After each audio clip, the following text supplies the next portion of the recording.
Good morning and welcome to the Craft and Calling podcast. I am your host, Christene Marie, and I am so incredibly pleased to be here with Danny Kerr today, the founder and visionary of the Breakthrough Academy, probably one of the most impactful tools, communities for people in the trades and home services businesses today. Danny, thank you so much for being here today. I'm so happy to have you. Christine, I love your energy. I'm stoked to get into it today with you. Yeah, it'll be great. Me too. Me too, man. While we were in the green room, we were talking about all these different things that we could go in multiple different directions. But we talk a lot here on the show about just different tactics we can be implementing in addition to who do we actually need to be in order to get to that next level, in order to actually live a life that we're proud of and create a legacy that we're proud of. And so before we get to some tactics, I really want to back up to kind of the genesis of your entrepreneurial journey and who did you need to be? Who were you during the time when you were really building your business from the ground up? And I know that you mentioned a little bit of your backstory. So maybe we start with the backstory and then I'll let you take it away. Sure. Yeah, I stumbled on entrepreneurship when I was 18. I thought I had to go get a job or I had to go to university, and neither for me. Um, Couple years prior to that, I had actually lost my dad to a drug overdose. I was about 14, and I was just on this like warrior path for 4 years of like, I mean, you're in high school, right? It's like you're like, who am I? What am I trying to become in life? I found a lot of kids were worried about getting girlfriends and good grades in school, and I was worried about survival. I was like, I cannot become my dad.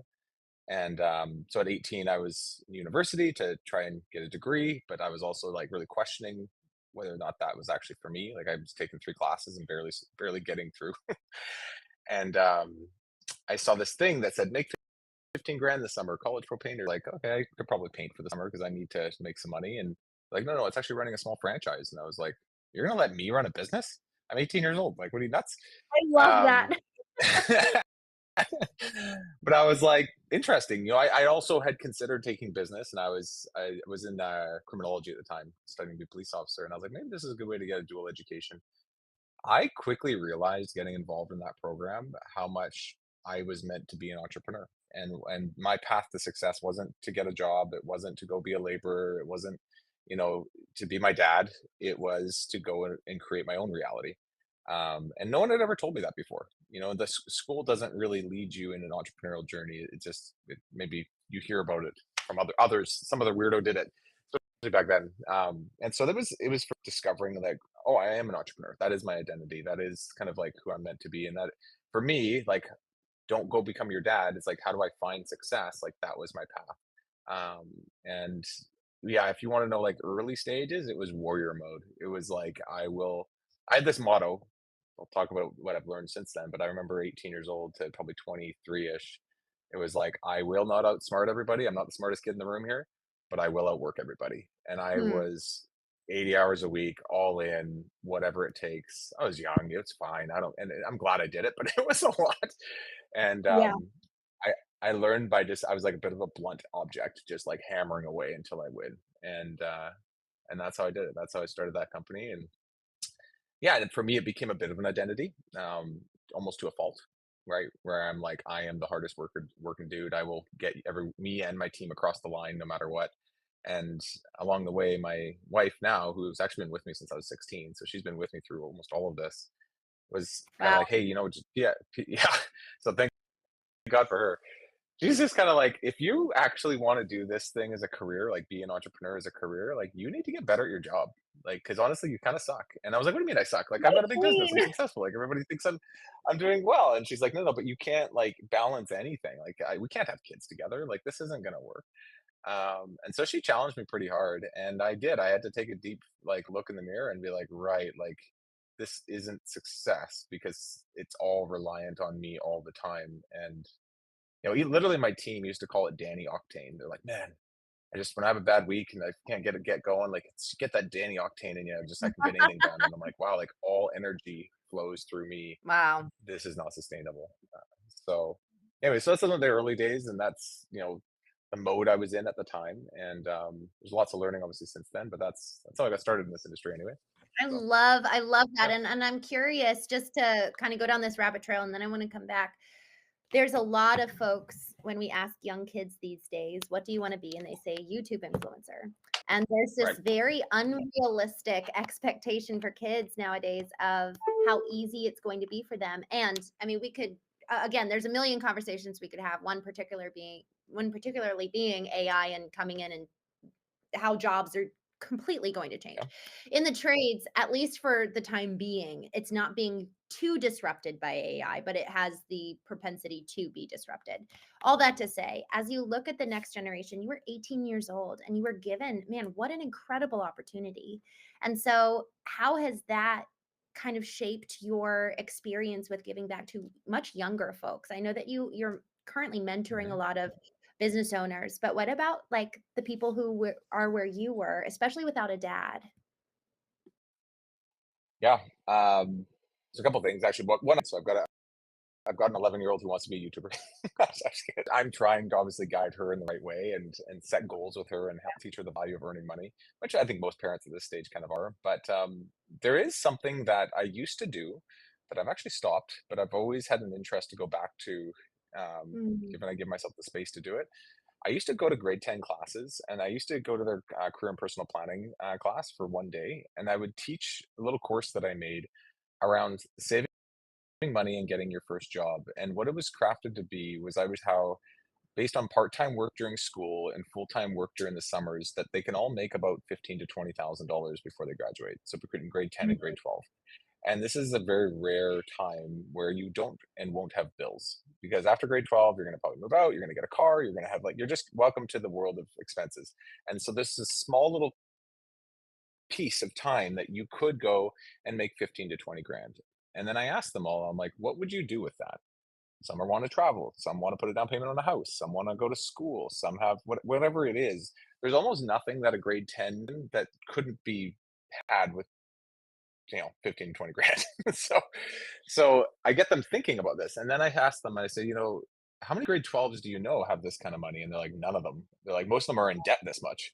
And I'm like, yeah. mhm, And I'm like, why do you think that is? And so then we start running the expenses, and I'm like, how many are buying pizzas? How many are buying whatever? It's like, how many you get booted at some liquor at the liquor store on the weekend? Like, they all laugh, but I'm like, look, like, the reality is you guys have a chance right now to not only learn the habit of hard work and saving and being able to use that savings for something, but this can define your future. And I tell a bit of my story, which is, I saved 15 grand before I graduated. I used that 15 grand to buy ladders and a truck and, start my little college pro franchise. And that snowballed into everything that is today. And I don't think I would have had the courage to do that had I not had those savings. And I remember when I was younger, all my friends making fun of me just being super cheap. They're like, "Man, you have money. Like, why don't you spend it?" And I was like, "I don't know. I'm saving it. I'm saving it for something." Um, and so, if there's one thing I would love to influence younger generation, and it's just like realizing you can't just achieve success because you want it. Like, you have options. And I think from at grade 10, there's a time where it's like, I need to learn responsibility. I think mm, financial responsibility is a big that. And if you want to be an entrepreneur and you want to try something, it's awesome to do it when you're young. And having that little bit of startup capital makes a big difference. If you want to do something totally different, all good. But that's a class I used to teach that I really enjoyed it because I saw not all of them, but there'd be like three kids in the class. You could see they're like, oh, I get this, right? yes. Um, the follow up to that. So yeah, anyways, I can get more into it, but like, there's a vision there that I want to get back to doing it because that was a lot of fun. I love that. Well, and to be honest, I think when I consider the current education system, at least in the US, it's very flawed. It was created to create factory workers, back in early 1900s. There was so much given and pursued towards how do we train people to do what they're told.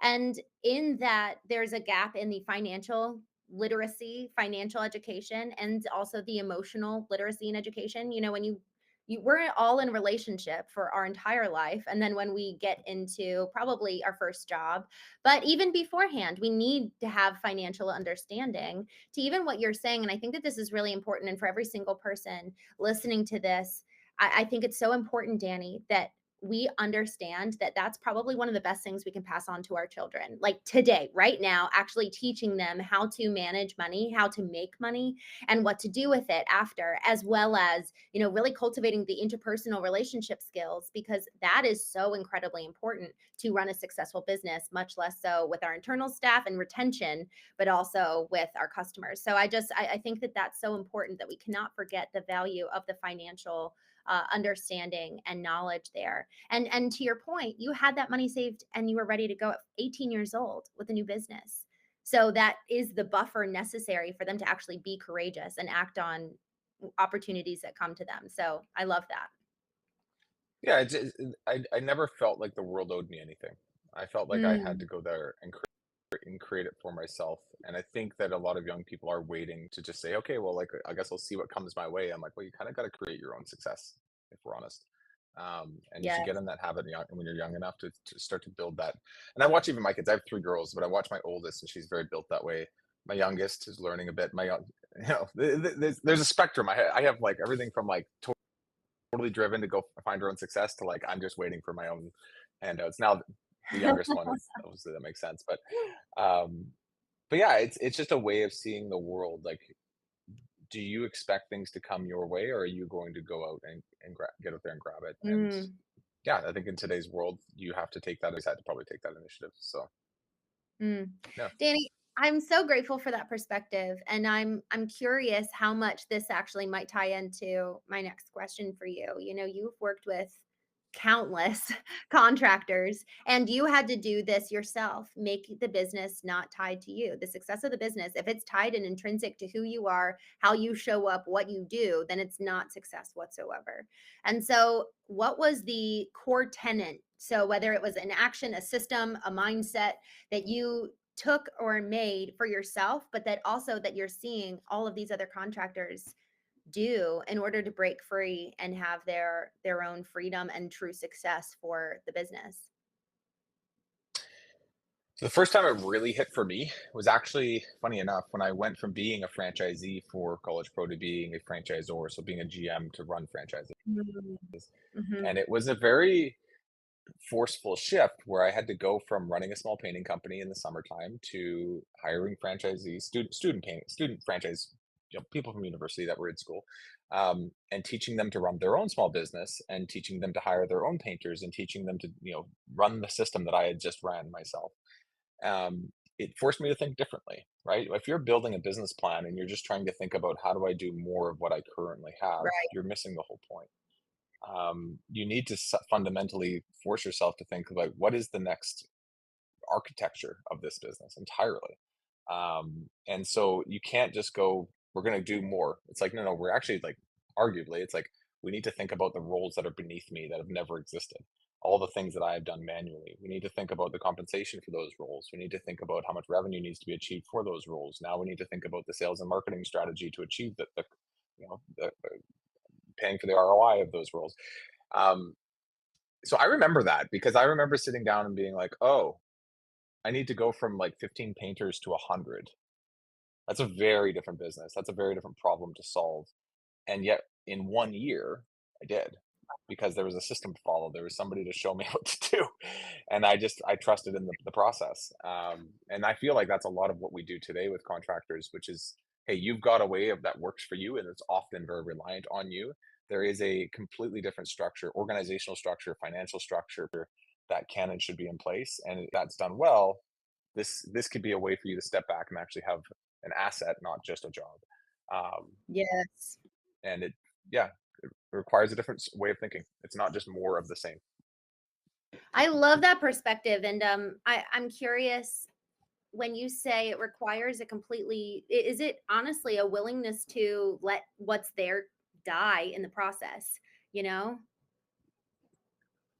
Yeah, and I call it calculated risk because like there is like the all right, we're just going to make change and we're going to like, if you let it all die, the old stuff, and you don't prove the new stuff, set yourself up Yeah. for failure. So it's like it's not like I wish it was just like a movie where it's like yeah, I went for it all and it all worked. It's like there's also just like calculated risk, which is let's prove these things one thing at a time. You need to hire a Mm. project manager because you're too heavy in project management yourself. we're going to first, make sure that you have the ability to afford that for about 3 to 6 months of an overhead salary that's new to your business. We then need to Mhm. hire that person and prove that within 3 months they're operationally able to take some of this off of your plate properly. And step by step, let's prove these things. And as they get proven, we can take the next step and the next step and the next step. And I always caution entrepreneurs, like, don't just go all in all at once. Like, prove it. In our business too, it's like I'll make a business plan to make change in the organization, but I won't put all my eggs in that basket until it's proven, because they're unknowns.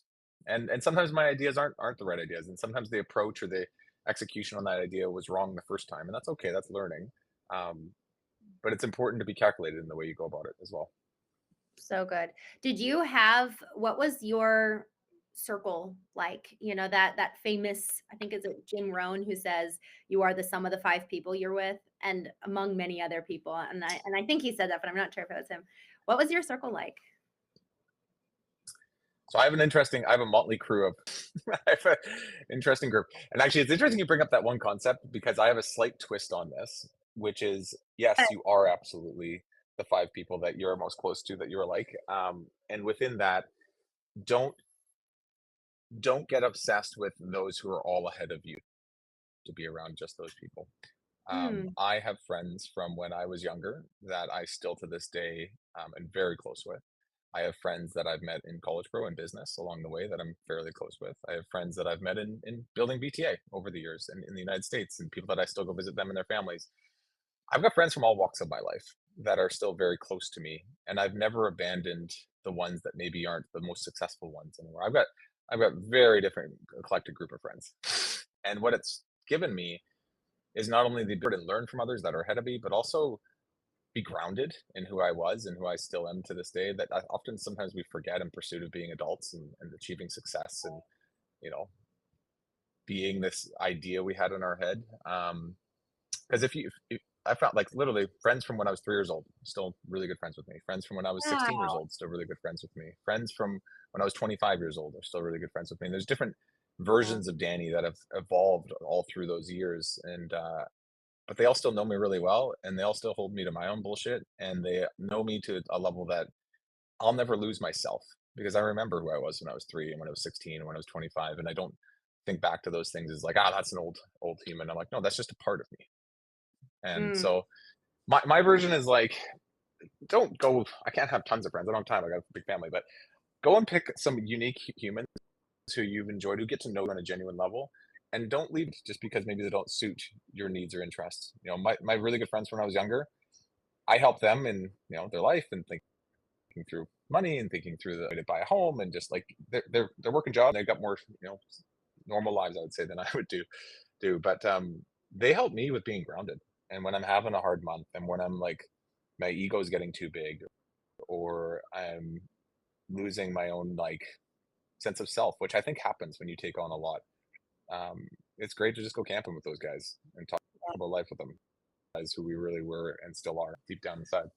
So good. Danny, I'm really appreciative. Thank you for saying that because honestly, I hear a lot from very loud entrepreneurs that are effectively like shave off every person that's holding you back or that's not at your same level or before or further ahead. And it's kind of this ruthless elimination. Whereas what you're saying, it's don't lose your who you are. I think that that's what happens though if we don't actually have a semblance of respect or even knowledge of who we are, because then we don't recognize, oh, these people are actually intrinsic to me. And so if we don't have that, yeah, actually can't proceed in real relationships. So I want to talk back to and kind of circle back to this whole identity piece. You said at the very beginning you realized I am an entrepreneur. And even before we got on here, you were talking about when we actually do achieve the thing that we set out to do, sometimes it can be really disappointing. And then, man, it's low key existential crisis, or maybe it's a major existential crisis when we get the thing we've been spending our whole years, however long, up leading up to. And then we get it. And it's like, oh, I'm not.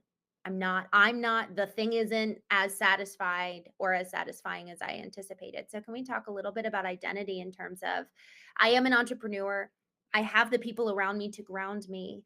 And then also, it's constantly evolving. Like you said, you remember who you were at 3, 16, 25, but it is an ongoing pursuit. The process of identity, the process of the pursuit of your goals. Like, how do you now think about who you are versus at 20 when you first started? Yeah, and I don't think I'm doing a perfect job of this. I want to be clear. I think I'm learning. I'm because I'm learning about the importance of it for myself. Mm, I'm 38 years old, and I think there's a time, and I've talked to a few just like hardcore entrepreneurs about this, but like I think there's a time around your 40s where you start to really question who you are. You start to really have, an early identity crisis, that maybe call it a early midlife crisis. I don't know, but um, because we push ourselves so hard for so long, and then we have to suddenly slow down enough to reflect on like where the hell what just happened? Like what was the last 20 years of my life? And I think we all do this. It's not just entrepreneurs. This is parents. This is like having kids and going through the whirlwind of raising them for like 10 years while they're going from diapers to their finally middle.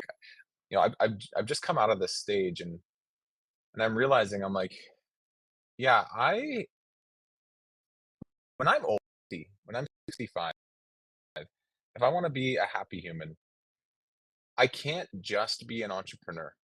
I need mm, the dad. I have to be Danny, the guy who's into jujitsu. I have to be Danny, the guy who loves 4x4ing. There's other things that I'm just interested in that I have to build a bit of an identity in as well. And because I call it like the lowest, easiest path to dopamine, because I found the lowest, easiest path to dopamine being running and setting goals, I overhit that button for too long. And I've had to shift and intentionally say, like, what are other ways to find happiness and get dopamine wow. basically, um, Yes. besides running that business? Because unfortunately, when you're younger, you're in that warrior mode. A lot of us are, and you're like, it's fine. Like, I love it. Let's go, let's go, let's go. And then when you get a little older, you're like, wait a minute, this isn't sustainable. Um, I need to find happiness in other areas of my life. My identity can't be completely wrapped up in this because yeah, it's not me. And when it goes well, it'll inflate my ego. When it goes bad, it'll depress me. And I need to be free to also just be a good, happy human. God didn't put us on this earth to be so tied to our business that it becomes us. I think He gives Mm. us the ability to create, but I don't think our identity should. It makes us better entrepreneurs too if our identity is not completely tied up in it. I think a part of it can be, but not all of it. And I've fallen in that trap myself, and that's something I'm working through. So good.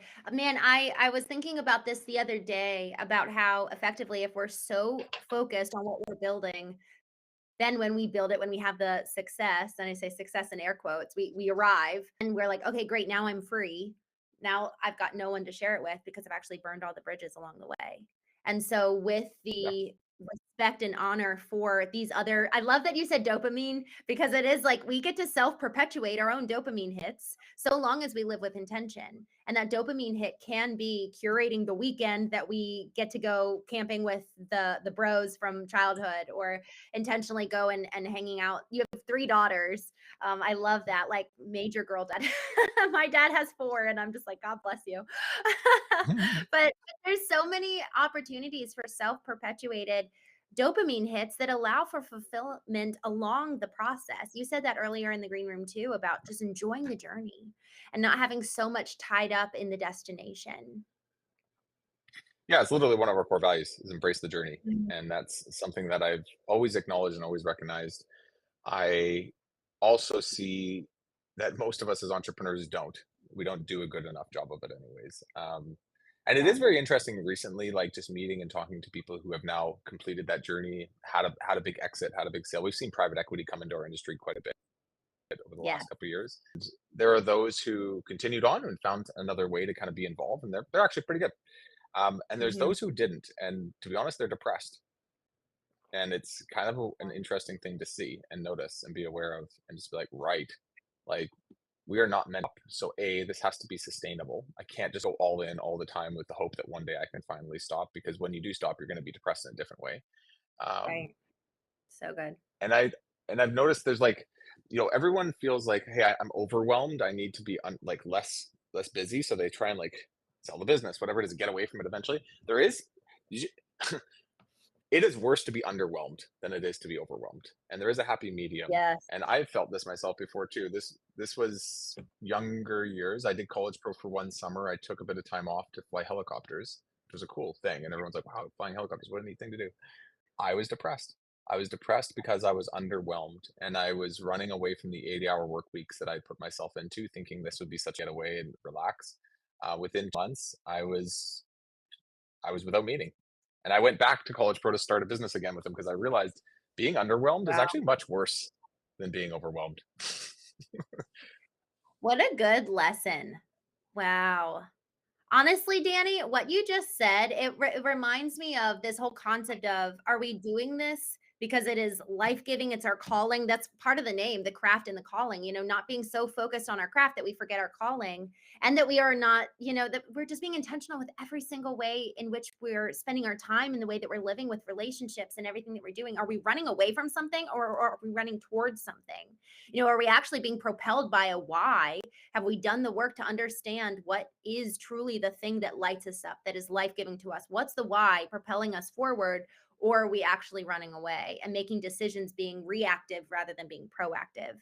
So I'm curious for you, as you're talking about kind of returning to that concept of, okay, let's prove it. Let's prove the whatever it is. If it's the financials, we need to actually set aside the money for this new role that we need to elevate our growth. Let's prove that we have 3 to 6 months worth of the money on a recurring basis, and then we can hire for that role.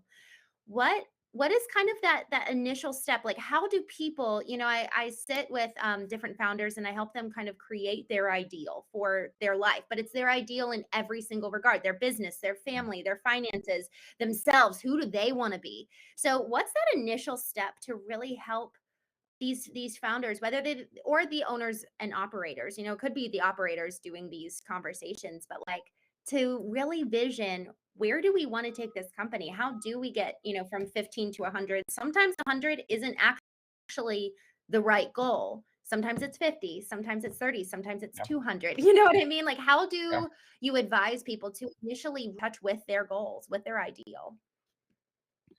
One of the most powerful exercise I've seen, and we've done it for our company, and it's not just for us, it's for our team, it's for the public, it's for anyone who's a part of our story, is to build what we call a painted picture, which is more than just a goal, more than just a few sentences. It's like a 12-page document that in high detail, and it really the best version of it that I've seen that's kind of fun is written as a speech that you would give to your team 3 to 5 years from now that describes business, the brand, the people in it, the work that's being done, the daily routines of you and your team. And it it tells a story, and it's a daring thing because you're writing a speech that you actually do want to be able to open and read to your team. And we just did this actually a couple years ago. So we had a 5 year, big hairy audacious goal, and we drew up our painted picture and we read it to our team. And it was just interesting noticing, not just for us but for them, they all got it, and they were like, let's do this together, right? And they're in it for more than just a paycheck. And so for 5 years we grounded out and built exactly what we wrote. Now, I don't read that thing all the time, but at the end of that 5 years, maybe read it once every year or 2, right? End of that 5 years, we read it out to our team, our, like, year-end kinda dinners, and it was, like, 95% exactly what we did. And I was like, "This is Wow. crazy." Um, and yeah, it wasn't just a set of numbers. It was a very highly detailed description of what is today, but we wrote it 5 years ago. So good. So yeah, that would be a powerful vision exercise. Um, yeah, let's just stay with that. So there's other things that there's like a whole personal side as well. That's I've actually worked with a coach on, and like there's like what is Danny? Who is Danny? What does he want? But as far as the Mhm. business goes, the painted picture is probably the most powerful exercise I've seen. So Love it. Painted picture. The more clear we get on the details and the specifics, man, and honestly, not just what is it going to do in terms of execution, but what is it going to be like? What's the feeling we get when we walk through the door? What is the camaraderie among each other? I love that exercise. Danny, I'm so grateful for your time today. Thank you so much for joining us. What is one question I did not ask you that I should have? interesting. Um, I don't know. You've asked me lots of good questions. I think that I think one thing that's been on my mind a lot lately is just you alluded to it earlier, but just like the future and how do we as entrepreneurs, even as human beings, just kind of prepare for what's coming mentally within our organizations. I as an entrepreneur spend probably more than I should time thinking about the future and what's coming and how do we adjust and adapt. And yeah, I don't know if that's a question, but more of a conversation that it sounds like you and a lot of us are considering right now, which is the world is changing. We are on the cusp of the next industrial revolution, and it's likely to be 100 times anything that we've ever seen. And I think anybody fully has like the answer. So I wouldn't say that I know something that you don't know. It's more just it's an interesting thing to think about and to be aware of because I think a lot of us are also just busy putting our heads down, doing the day to day, and not considering where does this all lead with the way we raise our kids, with the things we train them to be, the way that we adjust our organizations, the way that we think of work and what is work. Um, Probably a much deeper podcast that could be done all on its own, but that's maybe the only thing. We talked a lot about the past and the present, and then there's also the Yes. future. So yeah, Oh, maybe we'll do a part 2 talking about that, Danny. It's so important. It is completely changing, and actually, I just made a note. I wanna send you a book that, I'm reading right now. So, Danny, thank you so much for your time. How can people work with you and experience the power of Breakthrough Academy so that they can come into freedom themselves? yeah. If they're a contractor running a contracting business, I think the best thing to probably check out our website. It's btacademy.com, B as in Bravo, T as in Tango, and then academy.com, AMY.com. We also follow us and listen along. We go through basically all things the business of contracting and have lots of awesome guests and solve problems, marketing stuff, and sales stuff, and leadership stuff, and all kinds of things. So that's called the Contractor Revolution. You can find that on all major channels. Yeah, those would be the things. Wonderful. Awesome. Thank you, sir. I hope you have a wonderful day and appreciate your time. Y'all, I will see you on the next episode of the Craft and Calling podcast.